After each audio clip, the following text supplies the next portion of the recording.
İzləyicimiz soruşur ki, bağırsaq yoxlanışı olub, diaqnoz pankolitdir. Mədə sallanması da var. Bunlar müalicə olunandırmı?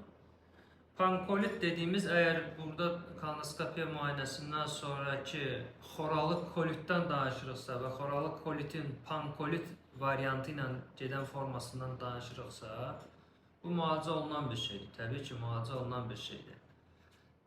Düzdür, müalicəsi uzun sürəcək, çətin bir preparatlar var ki, onlar uzun müddətli istifadə edəcək, amma sağlam bir prosesdir. Müalicəsi var. Mədə sallanmasının hər hansı bir müalicəsi yoxdur.